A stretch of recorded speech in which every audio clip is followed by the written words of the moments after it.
Okay, let's start. Do it. So I'm not going to go very deep into the data structures. I'll just give you an idea of what it looks like. But basically, what we have in the A2H is two problems. How to build a single volume, and then how to do the snapshots. So we saw a little bit of how we do the snapshots. I'll show you a little bit more in the next slide. This slide is all about thin provisioning. We have one volume. We want to build this A2H data structure. It's not practical to implement it as a big array. We have to implement it as a sparse array. And when implementing a sparse array, you have a few trade-offs, and you have some things you want to do. You want this to be very, very efficient in terms of memory, and you also want it to be very efficient in terms of access times. So if you were to tell me that all of the little rectangles, all the little squares in the array were full, the best thing for me from a data structure point of view would be to implement an actual array, because then I only waste space on the hash handles, the hashes, and I don't waste any space on the addresses because they're implicit. You just go to the correct location and you find your information. On the other hand, if it's a very sparse pattern, someone is writing, let's say, 4K random over a very big volume, then you would like to use a tree structure, because then you don't waste any space for the empty spots, and you do keep space for the address and the hash, but only in places where it diverges. So our data structure, we call it tricks, is basically a combination of both. It's a combination of, what did I do? It's a combination of an array and a tree, and it looks something like this, a tree of arrays. If anyone is familiar with data structures, it's closest to a trie, or a Judy tree, or a Patricia tree. It's a combination of different ideas of how to compact sparse arrays as much as you can. So basically, if I were to go to a tree, I have a 7-level tree with a span out of 256. That's because my address is 7 bytes, and each level of the tree spans out to takes 1 byte of the address and spans out to the 256 possible combinations there. So I take this tree, and if I were to do that, that's a standard trie tree. It would not be efficient in cases where it was very sparse, because for very sparse volumes, I would have a single mapping that takes up 7 levels of a tree. So, and also these nodes in the tree are all arrays 256 in size. They're very large. So I do two things in order to make that more optimized. The first one is these nodes in the tree, they won't always be 256 arrays of size 256. They will be the size according to the number of entries that are actually filled up in them. So if I have only 2 entries filled up in one of these, I would use this type of node, where I have the byte that tells me where it is that I'm looking, the second byte tells me where the second one is, and then I have the actual pointer for the first one and the actual pointer for the second one. So I condensed all the nodes as much as I can. Then the second thing I want to do is, I don't want to go down 7 layers. I still have to hold 7 of these for one index, or for one mapping. So in cases we have very, very few, I can condense the layers up and keep the actual value up the tree. I don't have to go all the way down. I can keep the value, this piece, up here. If you didn't understand all of that, that's okay. But basically, that's how we implement our A2H table. It's not a table. It's this tricks data structure, and that represents one volume. Now, when I go to multiple volumes, I have a dilemma. Do I want to have the snapshot ID on the most significant bits, and then it's like it's a big tree that represents like rows? To traverse it, I need to go this way. Or do I want to switch it around, and I still have the snapshots here and the offsets here, but traversing it goes this way? Now, why is that important? On volumes, we have 4 major operations. Create a volume, or create a snapshot. Delete a volume, or delete a snapshot. read and write. Now, two of those operations are equally efficient in both of these representations. Write is equally efficient because I know exactly where I'm writing to. I'm going to write here, or I'm going to write here. I have direct lookup to each one of these blocks. Creation of a snapshot or a volume also. It's the same. When I create a volume or create a snapshot, I basically don't do anything. I just mark that I've created it. The two problematic ones are delete and read. When deleting a snapshot, I want this type of data structure because I want to be able to scan the snapshot without going over all the other snapshots in the system. If I wanted to delete this, I would have to scan this way, all the volumes in the system. That's very inefficient. I want to scan like this and then hop from filled square to filled square inside the row. So I want this data structure for an efficient delete. Read, however, read is better here.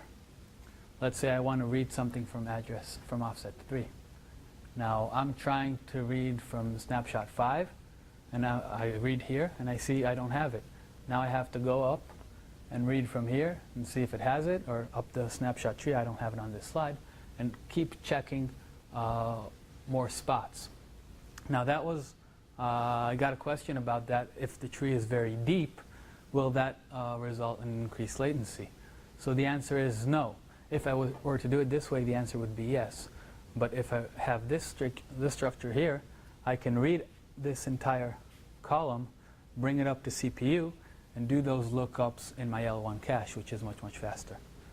So the way to resolve this dilemma is basically to have two structures. We have both this representation and this representation in the code, and we don't really need to keep the hashes in both representations. What we need is to keep the hashes in one of them and have the other one act as a bitmap, an existence tree. So all I need here is to know when I read something, all I need to know is which one up the tree has an entry filled. And then when I find the one up the tree that has the entry filled, I go and I do one lookup in this tree to get the actual hash.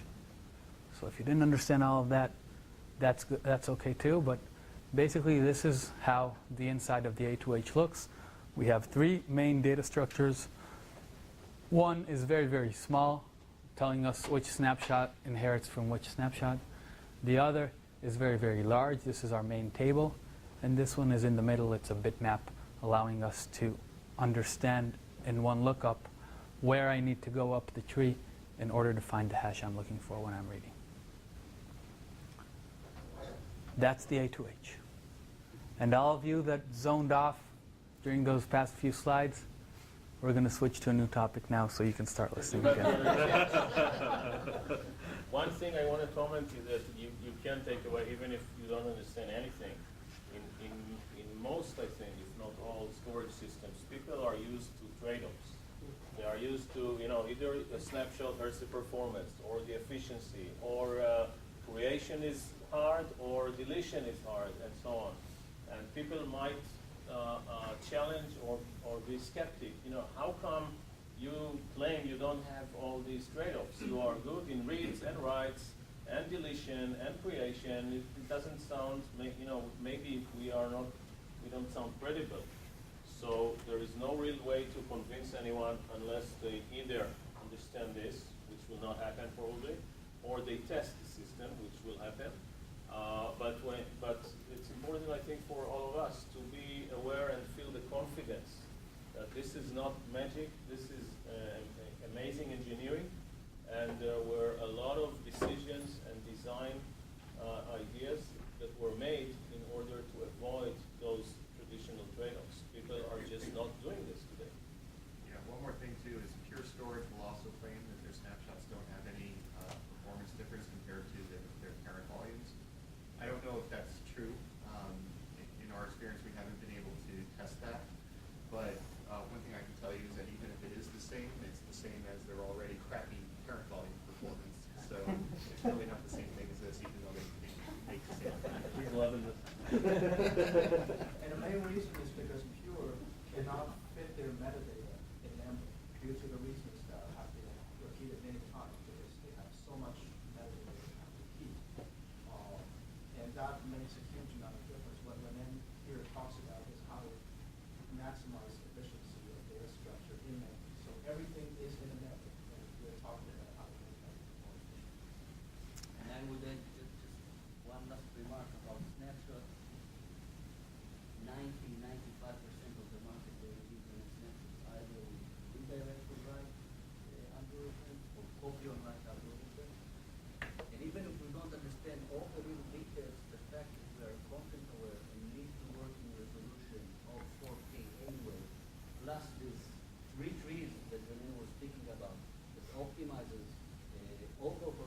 together. So within a single read from the disk, single read penalty, I can understand exactly where the most updated copy is in this dirty tree, plus the snap tree that allows me to understand how to delete and remove modules. Maybe the buzzword I would use during the DC session is that it's not copy on write, it's not redirect on write, we don't have dependency with the tree length or with the complexity of the tree, and this is true, and many times a good argument during such an engagement to discuss. Just one question, pure curiosity. If snapshots are so efficient right now and so on, why is it not enabled now for? That's a good question. The answer is that our QA team, in contrast to our R&D team, which is about the size of this group, is much smaller than this group. It's maybe the first 2 rows here. And they need to prioritize what they test. Okay. So it's testing And limitations. testing of snapshots is especially time consuming because by definition there are so many cases here, so many permutations, so many things that can go wrong, and there are bugs still in the code. Okay. So we can demonstrate, our customers have seen it and are testing it, but it's not production quality. But the fact that it is already built in is what will allow us to commit to deliver snapshots in the first release that will follow 2 quarters after GA. Otherwise, we couldn't do that. Since it's already there, we will do that. Yes. Yeah. So it's just a matter of testing it right. I mean, that's all. Yes. It's manpower. So when we get to GA, snapshots will not be too far out. So hopefully even customers where that snapshots are very important for them, we can still get them or at least some of them because we will commit to delivering it pretty close after GA. Are we charged for it? No. It's part of the maintenance. If you have premium service, which includes software maintenance, just get it. If it's already in there, how does it qualify if the customer, I mean, is it the risk that they're willing to take with the snapshots in there? No, we are not allowing them to use it. We are only demonstrating it if there is a request. Just that money, so they can Yeah. beta test it. Yes, yes. The mean of doing that, 2 different users. I mean for the customer and tech for us when we demonstrate that. It will not be visible, the feature, in the standard release. When it is released, what will be the implementation from a user standpoint? CLI access, GUI access, both? Both. Today we have all that ready. We have GUI access. You can see the screens if you want to. You can show the screens. We don't have it in the GUI in 1.05. No, in 1.1, in the GA version. So the GA release will have it already. Will there be any type of API access? We can give you a GUI, maybe a mock-up GUI where you can APIs see it. For automation, for screen Yeah, recognition, consistency just Oh, CLI. the CLI. Okay, so just SSH system CLI? You can either SSH, that would be the best. No, wait, the CLI is planned in GA not to reside on the XMS machine, but you can also install it on your desktop. That'll be separate. Okay. You could either do that or that. Oh, So you could do it, you don't even have to SSH in. so you can put it on the server? That's right. and then- I don't know. So if I want This to is do... new to me. So. Yes, it's in the PRD. All right, that's cool. So then I could run a database, I could run RMAN, put the database in hot backup mode, execute the snapshot, and take it out of hot backup mode all from... That's all from right. server one server. That's right. We may have some limitations there around the operating systems in the first release, but Yep, that's sure. the way we're going. Okay. Okay, now I'm going to talk about RAID. Before diving into the RAID, I'll talk a little about the physical layout. As I mentioned earlier, the physical layout is a component inside the D module. It's also, the same physical layout is also a component inside the management module, because everything that accesses the SSDs does this through the physical layout. So the two modules that we have that access the SSDs are the D modules and the management module. It keeps its repository persistent on the SSDs using the same physical layout component. So just a few very, very high-level statements. Optimal wear leveling, I think it's obvious by now that everything is well balanced, so you get optimal wear leveling for free. You don't have to go look or go balance. It just happens by the way that we spread the work around. Flash optimized RAID I'll talk about right now. Amortized metadata hardening. I mentioned this, that the journals look to see what metadata pages to destage according to the number of dirty entries in that page. And then you get much, much less back-end IOs for metadata than you do for data.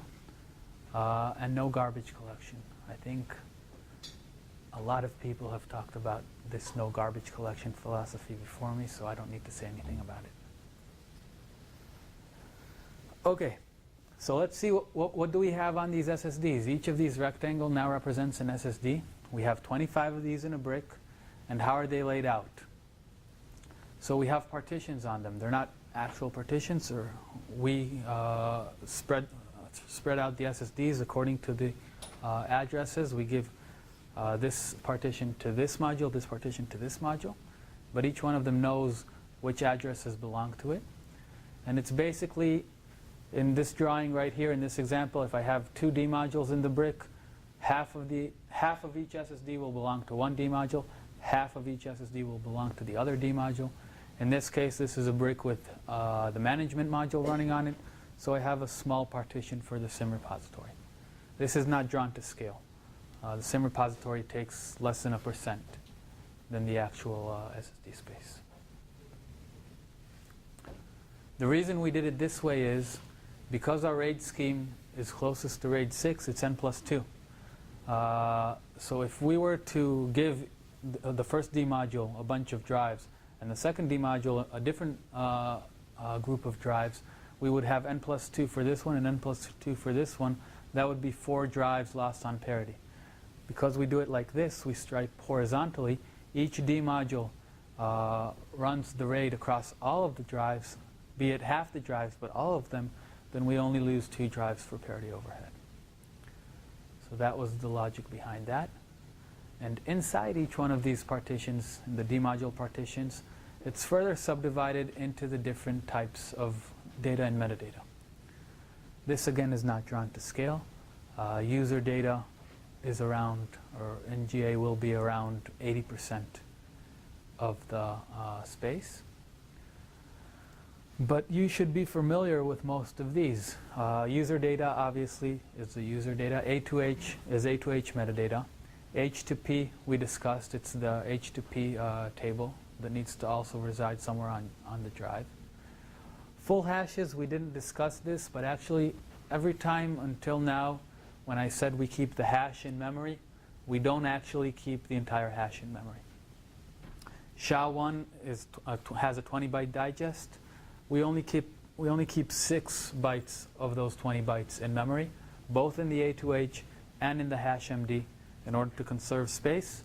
And the only place where we actually keep the full hashes is on SSD. So that's another section. And the last section, the PL bitmap, is in fact the metadata of the physical layout itself. The physical layout has a bitmap that tells it for each page on the drives, is it taken or is it free? So it knows where it can write things and where it can't. So that physical layout bitmap is the last piece of metadata that we keep. And this is the complete picture. This is what the drives look like. The reason you see two colors here is because we have 2 types of RAID schemes. The main scheme that we have, the RAID 6-like scheme, is the one that is on the bottom. It has the user data, the A2H metadata, the full hashes. The other one, we call it RAID 1.3. It's basically 3-way mirroring. And the reason we need 2 is because the efficient scheme, the RAID 6 type scheme, we call it XDP now, I think, it needs the ability to choose where it writes. That's what gives it its power, the ability to choose where to write to. Now, how does it have this ability? It has this ability because of that H2P table. It gets a hash, it gets the block, it chooses where to write to it, what physical location it wants to put it in, but then it has to remember where it put it. It remembers using that H2P table. It would have been difficult for us to persist that H2P table using the same mechanism, because then you write something, you have to update the H2P table, you have to write that metadata update in the same way, you have to update the H2P table again, and it's a never-ending loop. So we implemented a different type of RAID, less efficient, three-way mirroring for the H2P and the PL bitmap. In terms of size, those two pieces of metadata take up, again, less than 1% of the full SSD space. So it's very small. It's actually, yeah, it's around 0.25%, but then after RAID 1.3, after three-way mirroring, it's around 0.75%. So that's what the SSDs look like. And what I'm going to talk about right now is how this RAID scheme works, this efficient RAID scheme that's tailor-made for random access media. So this you've seen before, right? In the product presentation, you've seen these bullets, and by the end of these few slides, by the end of this talk, you need to understand exactly what these bullets mean and why they're true. So pay close attention. This is basically a comparison to regular RAID schemes. Does this have a laser pointer? It does. So here you see RAID 5, 2 reads, 2 writes, n+1 overhead. RAID 6, 3 reads, 3 writes, n+2 overhead.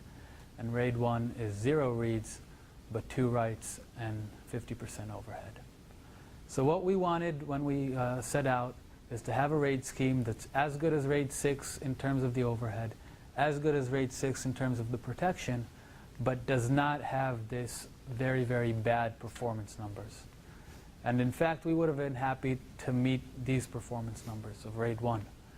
What happened was we did better. These performance numbers are much, much better than RAID 1 when you consider they're on SSDs, because on SSDs, reads are much cheaper than writes. So if you do a weighted average, you get less than 2 writes in terms of performance. More than that, reads are free on SSDs when it comes to endurance. So when you take a write and you move it to the read column, you basically double the lifespan of your SSDs. So the question is, how do we do this? And I'll answer that question in one after the next slide. Before that, I'll show you the other things here. Optimal computational efficiency. Most RAID 6 schemes are based on parity. And when you do parity, the computational bottleneck is performing those parities, doing the XORs. And the question is, how many XORs do you need to do in order to update a block? In most cases, it would be around 3 XORs. In our case, it's exactly 2. So 50% more efficient in terms of computation than other known RAID 6 schemes. Decode. What I mean by decode is rebuild. When you lose a drive, how much time does it take you to rebuild? What do you need to do in order to rebuild? In RAID 6 and RAID 5 schemes, the way to rebuild is to read the entire array and then calculate the parities. What we do is a little bit better than that. In fact, on a first drive failure, which is the common failure, you almost never get 2 concurrent drive failures. So on the first drive failure, we do not need to read the entire array in order to decode the data. We do this using the double parity, and I'll show you how. We only need to read around 3/4 of that, so 25% better rebuild times. Distributed and flexible rebuilds, and the last bullet that says support any number of failures, is basically the same thing. It goes back to that H2P table. We don't have special reserved space for hot drives. We don't have special reserved space in order to write data to once the drive failed. It's not a special drive. It's not special space on all of the drives. None of that. What we do when a drive fails, we recover the data using this RAID 6 scheme, and then we write the data just like we write any data that comes from the host. The only difference is that this data in the H2P table, it has a physical offset on the failed drive. What we need to do is change that physical offset to the new place that we choose to write it to. So no need for any spares or dedicated spares. And you can continue enduring failures again and again up to the capacity limit. You simply rewrite that information to empty spaces as long as you have empty space on your array. And that was what Robin a couple of days ago referred to when he said that the array is flexible in the n+2. It's really n+2. If you have 10 drives in that JBOD, it'll be 8+2. If you have 20, it'll be 18+2. And it changes as drives are taken out and put back in. Okay. Now I need to think if I want to go into this. Shuki, do you want to explain it? Where's Shuki? It's not in here. You want to share your thing. I'll explain it. Shuki, should I tell him how long ago? Will that indicate how old you are? A long time ago, 20 years ago, Shuki actually came up with his first RAID 6 scheme that's based on parity.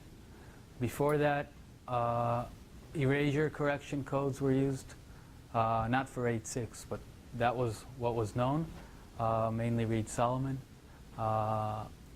And this is a much simpler, much more computationally friendly way to do RAID 6 based on parity. So let me show you how it works. All of these schemes, even odd, belongs to IBM now. RDP belongs to NetApp. All of these ways have a simple idea behind them. The idea is you do RAID 5 the way you usually did it, with row parity. And then for the other independent parity sets, you use diagonals. So if you look at these numbers, you see 1, 2, 3, 4 with wraparounds. These are the diagonals. And you need to somehow keep the XORs of the diagonals in order for you to do the rebuild when 2 drives fail. Now, the key is that you always want to have one more diagonal than you do rows. Why is that? That's what lets you do the decode. For example, if D1 fails and D2 fails, let's say these 2 drives fail, I can start reconstructing the data because you see diagonal 1 has only one block in these 2 drives. So I can recover this block using the diagonal parity by XORing it with this, this, and this if I had the XOR of diagonal 1 here. And then I decode this block using the diagonal parity, and then I can decode this block using the row parity because the rest of the blocks on this row are now known to me. But now I know this, so I can decode 5 using the diagonal parity, and then I can decode this one using row parity, and this one using the diagonal parity of diagonal number 4. And I just go up doing that zigzag, and I reconstruct those 2 drives. The problem is exactly that trick of having one more diagonal than rows, because that does not allow me to keep the diagonal XORs in a naive manner. I have to do something a little more tricky. And the trick here in even odd is to keep the diagonal XOR for diagonal number 5 in all of these locations. Why does that work? I'll use the whiteboard again.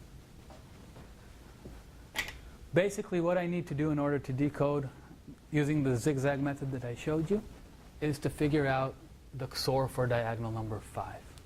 Now, that's very easy to do if I have these 2 columns. The reason is this column contains the XORs of the entire matrix. So 1, 2, 3, 4, and 5. And this column contains the XORs of 1, 2, 3, 4, and 5 instances of 5. If I write that down, 1, 2, 3, 4, and 5. 1, 2, 3, 4, and 4 instances of 5. What I want to do is XOR these two columns, and everything cancels out except for one instance of the 5 diagonal. So I can do it that way.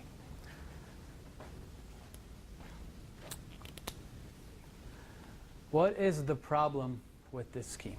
Well, it's pretty good. The first problem is there's a patent on it. It belongs to IBM. We can't use it. The second problem, which is not very acute, but still, the number of XORs you need to do when you update one of these blocks, one of the blocks in the 5 diagonal, is much larger, because you have to figure out the row parity. Let's say I want to update this block. I have to figure out the row parity. That's one XOR. Then I have to do XORs with all 4 of these.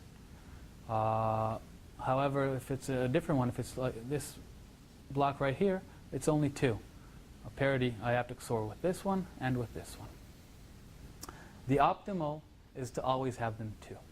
So here you have on some 2, on some you have 1, 2, 3, 4, 5 XORs.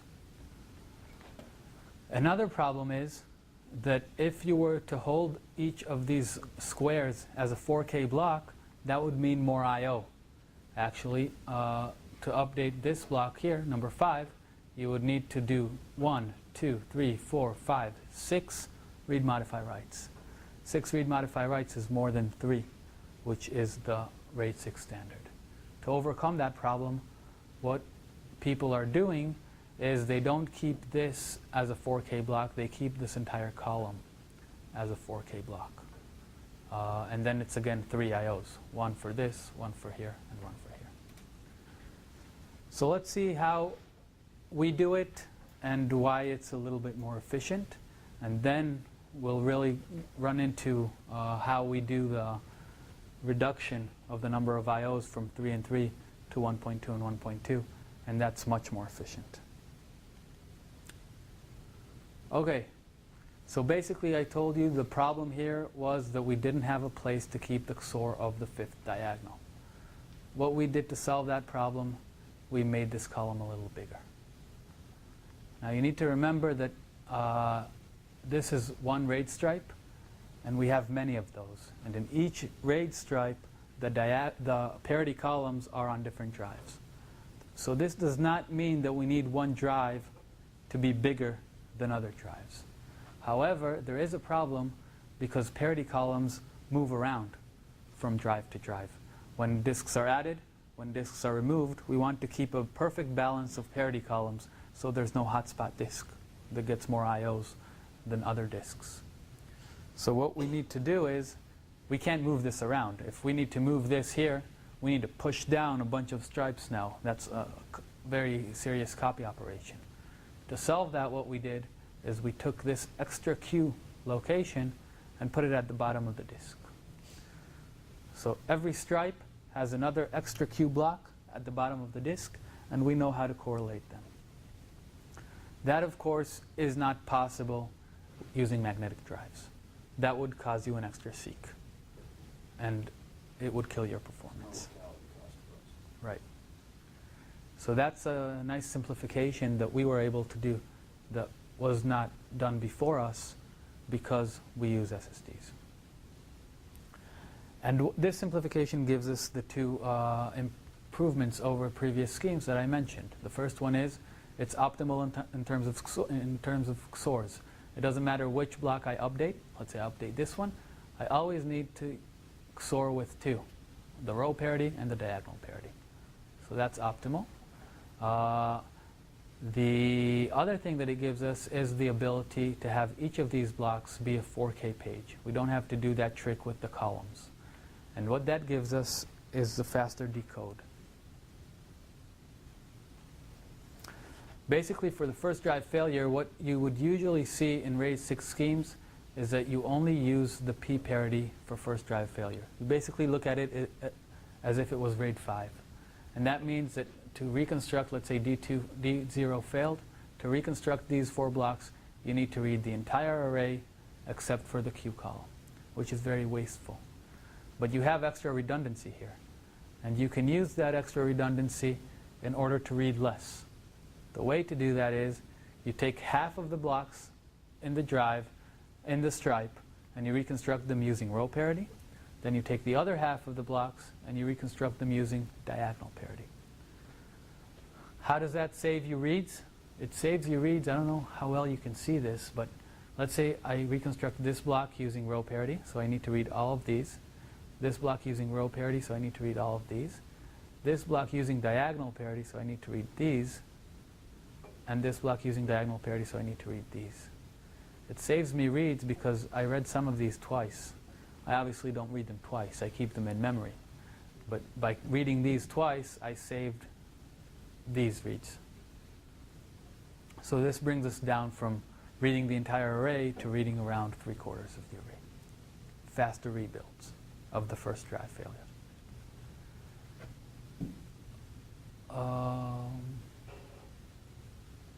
Anyone else doing that? No. So when you're done explaining it, it seems obvious. Yeah. It's like, well, It's why not 'Cause difficult. that makes more sense. Yeah. But Actually, Shuki, again, Shuki likes RAID. He has a way of bringing this down from 3/4 down to half. And the more parity columns you have, the lower you can bring it. If you had 3 parity columns, you get protection from 3 drives, and you can bring it down to 1/3. So if you want to know how, ask him later.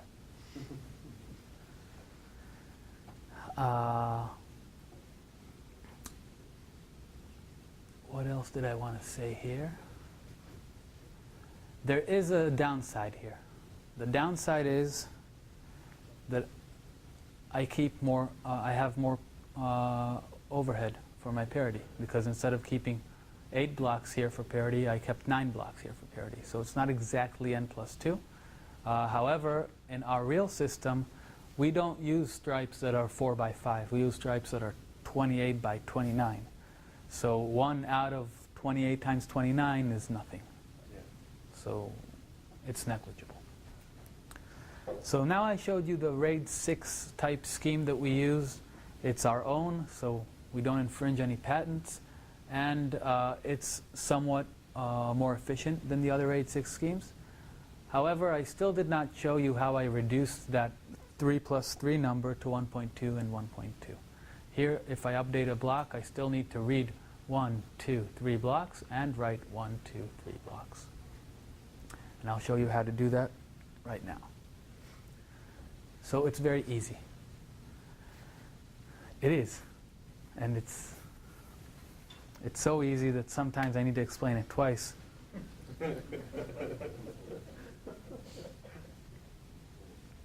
Your easy and our easy are different. Really. That's true. Robin's got a great, I've seen Robin explain this using money. Yeah. And that always resonates well with customers in meetings, I see that. The moment you use dollars, of how much it costs to do a read and a write, other systems versus ours. So maybe we'll have Renan go through it and then. Robin, you want to do this? I don't know how to do it with money. But it's simple. I'll go to the blackboard again, the whiteboard.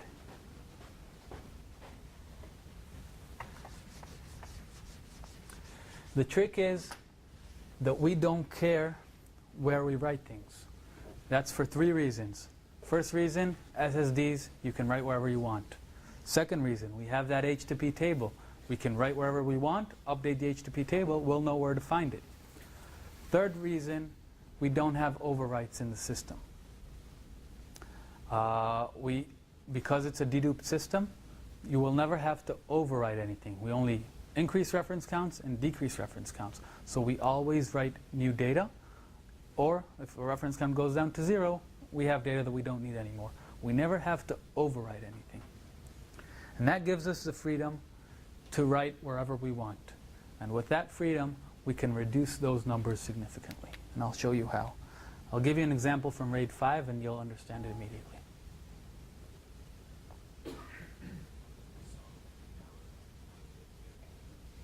So I have all these drives and a parity block. And the number of reads and writes that I need to do in order to update, let's say I want to update this one right here. I need to do 2 reads and 2 writes, right? I need to read what was here before so I can remove it from the parity. I need to read the parity so I can calculate the new parity. And then I need to write the new data and write the new parity. So 2 reads and 2 writes. However, if I was to update these 2 cells together, how many reads and how many writes do I need to do? I need to do 1 read and 1 write here. Maybe I'll write it like this. Reads, writes. So 1, 1, 1, 1. And then together, again, I need to add 1 read here and 1 write here. If I take this, it's 3 total for reads and 3 total for writes, but there were 2 user writes here. So 3 divided by 2, that's 1.5 read modify writes per user write, because I did both of them together. Is that clear?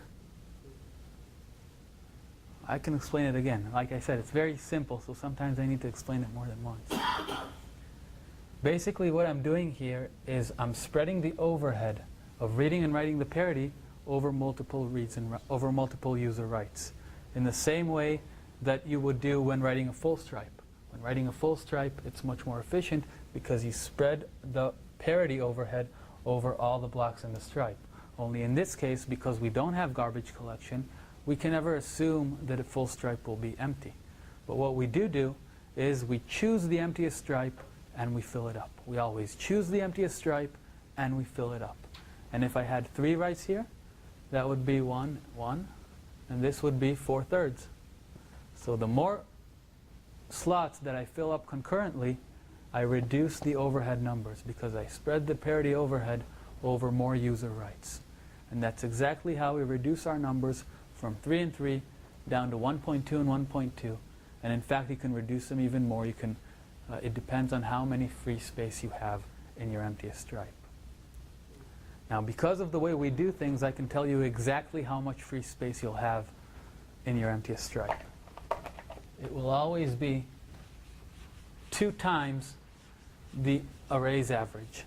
So if the array is 80% full, you will have a stripe which is 60% full. So you would have a stripe with 40% free space. If the array is 70% full, you would have a stripe with 40%, which is 40% full, with 60% free space. No, that's not right. 80%, 30, yeah? It's right. It's right. It's 2 times the empty space. That's right. So it's 80% is 20% empty, 60% is 40%. And if you do the calculations, you'll come to around these numbers. The numbers are actually a little bit better because these represent 22 plus 2, and today we have 23 plus 2. So the numbers are a little bit better than that. But now you say, wait, you cheated me. You said it was n plus 2 overhead, but then you say you need 20% free space in order to get to these numbers. So the answer is yes, I cheated you. But I can explain.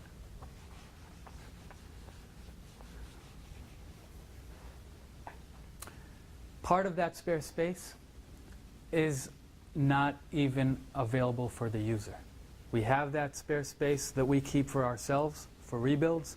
That same spare space is used for this. It's used for performance reasons. Because we don't need dedicated spare space for rebuilds, we can use the same spare space that we use for rebuilds to increase performance. So that accounts for about 10% free space. The other 10%, I will say that I would never recommend for a customer to fill up the array to 100%. And the reason is that these types of arrays are not predictable. You can overwrite things and use more capacity. You can overwrite things and use less capacity. Because of the dedupe, it's not predictable exactly the mapping between the logical and the physical space. So you would not want to cross that 90% boundary for those reasons. When you cross that 90% boundary, you would usually want to either erase some things or expand your system, put in another brick. So that's a marketing statement of where I get those 20% from. But even if I didn't use that marketing statement, even if you knock that 20% off and add it to the overhead, you still get a better RAID scheme. You still get a better RAID scheme. Even if you add that 20% to the 8% parity overhead, you have a RAID scheme with 28% overhead, which is still much better than RAID 1. You get better performance than RAID 1, and you get double disk protection. And you can choose where you want it to be. You can have more free space, you can have less free space, and it's very easy. This is how we keep the performance so low and we keep the back-end I/O so low. Is this some of how we're going to go from 6.7 terabytes and like 1.05 per brick to 7 to 8? That's an accounting thing. The only way is, I'll tell you the reason why we're at 6.7 now. Basically now, we have this user data space, and then we have space that we reserve for A2H metadata. Now A2H metadata, I can't tell you how big it is. It depends on the dedupe ratio. If you have 10:1 dedupe, your A2H metadata will be 10 times as much as if you don't have dedupe at all. So we keep a lot of extra space here for A2H metadata, which usually goes to waste. And we don't count it as part of the user data. What we want to do is unify these two sections and count only, discount only the amount of A2H metadata that you need for 1-to-1 dedupe. Because once you pass that 1-to-1 dedupe, basically what you pay is an A2H entry instead of a 4K block. So by doing that, it's basically an accounting thing. I can increase the user data space by 10%. So you mentioned each drive has some space reserved for rebuilds. In the previous slide, No, it's not each drive that has that space. What we do, again, it's an accounting thing. We make sure not to cross some boundary. It's just, I don't know where that space is. That space is spread across all the drives in some weird fashion, in some random where the fashion. 90% recommendation comes in?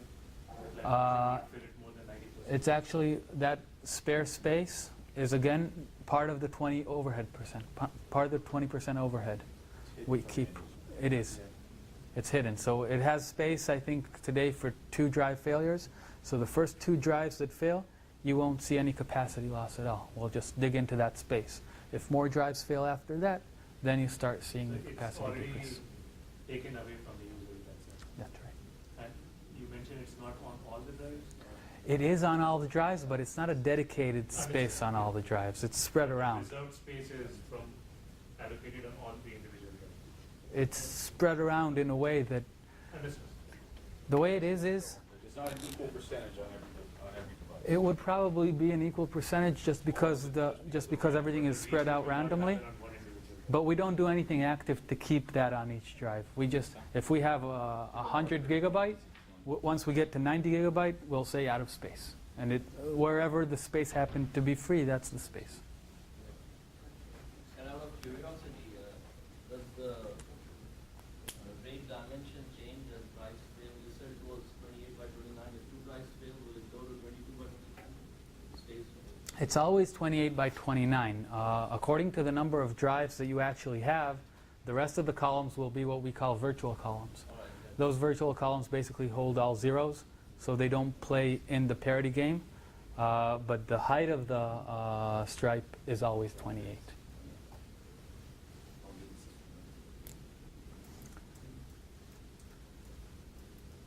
Okay. I'm actually going to skip over this. But the main thing that I'm trying to say here is that the stripe size is dynamic and that we can abort a rebuild very, very fast. That's, I think it's quite a unique property that we can abort the rebuild fast. And what that means is that when we figure out that we made a mistake, that we started a rebuild and we didn't really need to because the disk went back up, we can just stop it and not do anything because the stuff that was already rebuilt resides in new locations, and the H2P table shows it in the new locations. The stuff that wasn't yet rebuilt is residing on the disk that came back, and the H2P table still shows it to be on that so-called failed disk. So when a disk comes back, we just stop the rebuild process, and everything is as it should be. We don't need to do anything to handle that. Sense if somebody pulled the wrong drive, caught it real quick and stuck it back in, That's right. We're saving their butt. That's right. Okay. And even if they didn't put it back real quick, but after 5 minutes, but the rebuild process was ongoing and didn't complete yet, we'll stop that rebuild process at that point. So that happens a lot. It's for that reason, and also for disk hiccups. For example, if a disk has a very long hiccup, we don't know if it'll come back or not. Yeah. So, and we don't want to stop. We don't want to wait with the beginning of the rebuild, because that's time where we're in degraded performance. So the minute or the second that we see a disk is problematic, we start the rebuild. If it comes back after 10 seconds, we'll just stop the rebuild. Awesome. There's no question of when to start. They don't hiccup anymore. That's right. Okay, that's the rate. Hey man, I'm sorry about doing this, but would you be able to just explain how you got to the 1.33 number one more time? Sure. Sorry. Oh, that's good. That's a good question. So I'll explain this number, 1.22, assuming 20%. Do you have a calculator? You can help me out. That's your calculator. No, not at this time.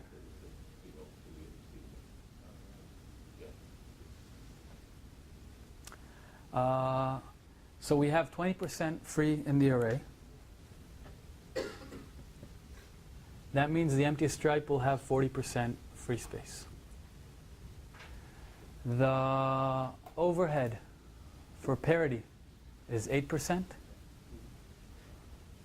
So I'm writing 40% of the stripe, and I have 8% overhead. 8 divided by 40 is 0.2. That's my overhead.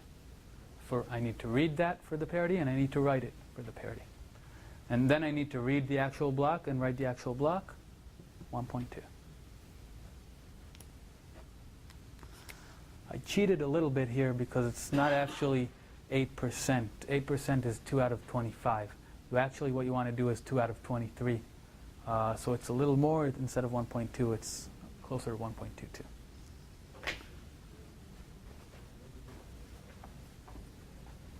And it's very important to kind of understand why this is impossible, almost impossible for our competitions, let alone disk-based system, even other flash-based systems, to get anywhere close to this efficiency. It's completely because of our CAS architecture that, as Renan mentioned, we never actually do in-place update. We always write to new place, and we have the complete freedom to choose where we write.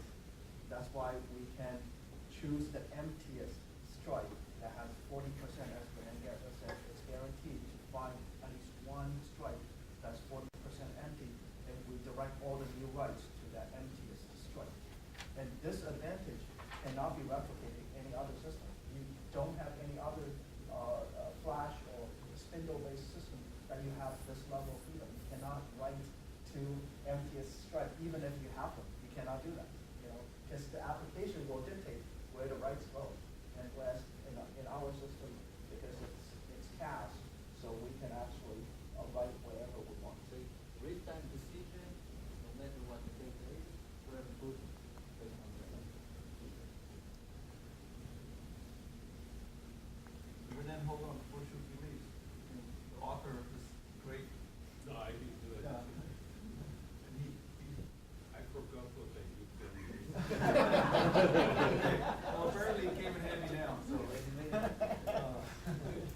But let me tell you a story when I was worked on Ethan Rotsky in IBM. Then the first day we saw this work, and then I remember I worked from home, it was in Palo Alto at that time, and I called my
don't care if there is a passage or not, but it's just a it's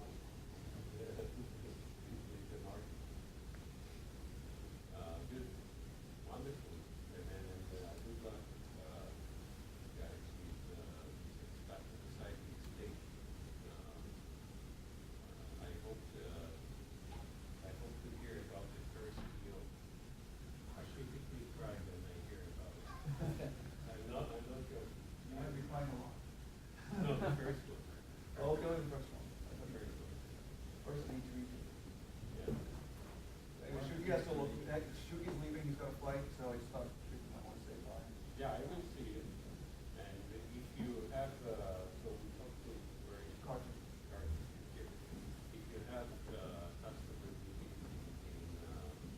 my immediate area in LA, any of you, just let me know and I might show up and tell you the joke.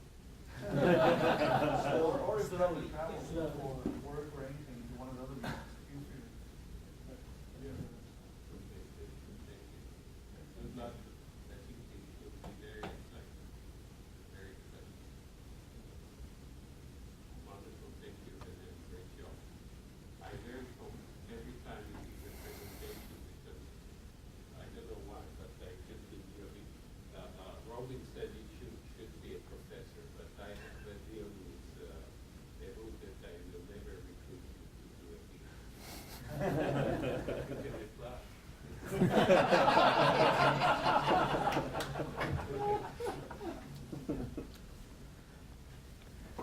Do we want to continue? Let's do one more section, then we'll take a break. Okay. So a quick question on that. There was a note you said the rebuilds can be aborted. Yes. Is that in theory or in practice? That is, I mean, in 1.05 we can actually abort. the rebuild? 1.05 you cannot due to some bugs. We took it out. GA you will be able to. Okay. GA you will be able to. If the drive wasn't taken out and it just malfunctioned and we reset it and everything was okay, then it's automatic. If you take out the drive and put it back in, you will need to authorize us using that data to tell us I didn't change the data. You can use it. Is the marketing name like the last equation as well? Or the No, that's my name. Just for a quick question, just for clarity, on 1.05, we can lose one drive at a time, right? That's right. That's also true for GA. It is, okay. Yeah, for GA we probably will not have the double failure in by then. From day one, by the way, the scheme that I showed you on the board, it's all in there. So we already have the double protection in there. It's the rebuild. It's just the rebuild that was not implemented yet or not tested enough yet. Okay. So you can rebuild. We tested and implemented rebuild for one drive. Somebody asked this the other day, what do you think is rebuild times? It depends on how full the system is, because we rebuild only actual data, not empty space. And it also depends on how much load you put on the system. So how many It's IOs... working on the front end. Exactly. How many IOs come from the front end and how many IOs are Is there like an available average for just in the back rebuild? of my head to throw at somebody? A safe one, obviously. Yeah. Because anything's faster than spinning disks. So It's, I would say around 1 hour. 1 hour. Okay. Around 1 hour today. Thank you. And if you do have a double drive failure and the system shut down, when it comes back, will it rebuild them asynchronously separately, or will it, or you just data Once. loss? When you lost, you mean before we have the double drive ability to recover? It's data loss. It is data loss. It is data loss. You could, if you accidentally took out a drive, you could put it back in, and then everything will be okay. Which couldn't have two power failures. That's right. Okay. And that too, along with snapshots, will be in the first release after GA. Okay, perfect. So it's not very far out. No. So the system shuts down when there are two drive failures in the same brick? When there are 2 drive failures in the same brick, 1.05, the system goes to emergency shutdown. On GA, it won't shut down, but it will give you an indication. I have 2 drive failures. I can't serve any IOs. Put one of those back if you can, if you accidentally took it out. So what's the workaround in the DA time frame? You have to replace at least one of those drives? You have to, yeah, data restore. If the drives are gone, data restore. If you accidentally took one out, you can put it back in, bring the system back up. You will lose service, you won't Drive lose. was flaky and came back, right? That's another scenario we got. Hey, Sony, can we sell a single drive as a cold spare to have on the shelf? Because that might be, I think there's gonna be kits, and I think some of those. that may be a good idea until we get to this point, just to have the drive there so they don't have to wait for 4 hours or whatever SLA is gonna be, so they can run down there real quick and get the reload going. I think most of the people who end up buying will probably get a kit. Which will come Okay. I'm assuming a couple of spares. Okay, perfect. Brennan, what, in your testing, you're not testing, what's the failure rate, physical failure rate at this point? Of SSDs, Yeah. very few SSDs have actually failed. So they're doing pretty well. We have a guy, Baruch, he keeps all of them on his desk, and I was at his office a couple days ago. I think there may be 3 or 4 out of the many thousands that we've tested that actually failed. So I think the official MTBF is like 2 million hours. They're not hardware failures. I don't know. It's software failures. That's right. We have never actually seen a disk fail due to bad flash. It's always Control the software from. that's right. That's right. And usually, like, once you unplug them and plug them back in, they come back. Sometimes, and we will try to reset them, Recycle them. do a hard reset, We see them and they. and then see if they come back up. Usually those failures are usually on firmware versions that are new. Usually once you see a bad firmware version, you get a few failures, and then you call the SSD vendor, they'll give you an upgrade, and then you don't see them anymore. We didn't talk at all about this. Do you guys handle the firmware, revision checking? and stuff like that? Definitely. The platform manager that I mentioned at the beginning, it checks all the firmware versions of the SSDs, of the drivers, of the different cards, and If it's wrong, it kicks them out? Or if it's wrong, it upgrades them. Automatic. Not in DA, in GA. Okay. Okay. And that's not performance rating for the system? It's not done while the system is running. It's done at the initial boot. What if you have a spare? Okay, so you will not, let's say you have a spare and you switch the node or something like that, you will not bring that node into the cluster before all of those upgrades are complete. So does the check again?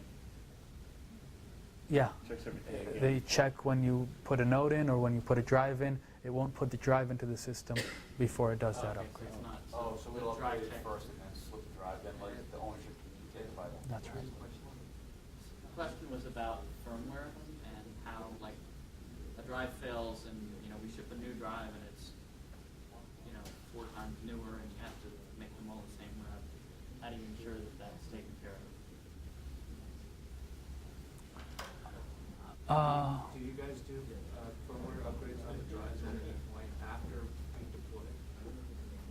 We have not been deployed yet, so we didn't do that until now. What's the plan around there then? If we see that there are major issues with a certain firmware version on drives that are out in the field, we will definitely issue an upgrade. And that would require wouldn't that be like a destructive process that No, no. we can do online? The way you do it is you take a drive out of the RAID group, look at it as if it's hicking up, as if you need to do reads from the other sides and write otherwhere. You can write wherever you want. You take it out, you upgrade the firmware version, put it back in. Take the other one out, upgrade. I mean, not physically out. This is all Yeah, version. logic. Exactly. So Exactly. you basically go through. So take them out of the rate group. That's right. Which is exactly, what a lot of manufacturers do for credit cards. That's what data does, it's the same process. They take the drive offline, they upgrade the firmware, they bring the drive back online, and they build parity while it's gone. Mhm. It's offline to the hard drive. Yeah. It's To only the end user, online. it's online to Because the you don't hard notice, drive. like the first rev they had, they did all the saved drives at the same time, and then stuff went bad. Because when they all disappear at once, RAID groups kind of don't like that. And that flashes. It's quick, right? Quick. The upgrade of the firmware versions, it should be pretty quick. Yeah. It should take a couple seconds. Any more questions? No? Let's continue. Okay, HA.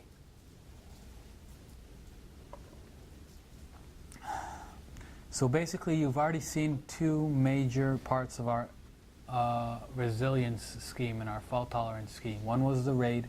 When you have a bad drive, the RAID overcomes that. You don't lose data. The other was the journal. And I'll go deeper into the journal in the next slide. I have this warm-up slide first. So what are the key principles? No single point of failure causes data unavailability. No double point of failure causes data loss. This is true in systems which are large enough. For example, if you have a one-brick system, you only have 2 UPSs, you only have 2 nodes. If those 2 UPSs fail and you have a power outage, you lost data. If those 2 nodes fail concurrently, you lost data. But on large enough systems where you have 3 of everything at least, that will be true. No double point of failure will cause data loss. No user intervention for self-healing. Basically, we regain our redundancy automatically and very, very quickly. In the case of drives, it's the time it takes us to rebuild a drive. In case of node failures, it's a couple seconds. In a couple seconds, we regain our redundancy. We move the journals around so everything is up to normal operating condition. And you can sustain multiple failures as long as it's not in that few second window. Seamless failover. The user will not notice failovers. It may notice that some of the IOs are taking a little longer to come back, but it's in the range that applications can deal with. So these are the key principles, and now I'll talk a little bit about the journal. So the nice thing about the journal is that it's all based on RDMA. And basically, as I told you, each component has remote memory on remote nodes that it is in charge of. And what that gives you is the remote CPU does not need to wake up and acknowledge that you have journaled something. You can just write to that memory, and that takes 5 microseconds, such a write, or even less than 5 microseconds. You don't need to wait for the other application, the other module on the remote node to know that that was written there. And moreover, it's not a usual active-active approach where one module is protecting the second one and the second one is protecting the first one. The problem with that way of doing things is that if both of those modules fail at the same time, you lose all your data. Here, we are protected by memory. There's no logic there. It can't fail. Even if a kernel panics and we reboot the kernel, that memory is still intact. It's out of kernel memory. It will be in GA. Can you say that again?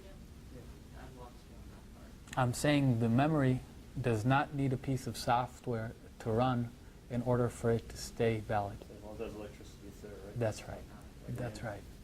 And what that gives you is the ability to lose all your software modules at the exact same time and still be okay.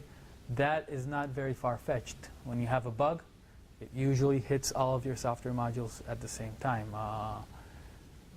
What I'm saying is software failures are usually correlated. They're not uncorrelated. So it gives us good performance and it gives us good protection. And we use this journaling mechanism in order to protect ourselves from all failures that are not disk related. And I'll show you how.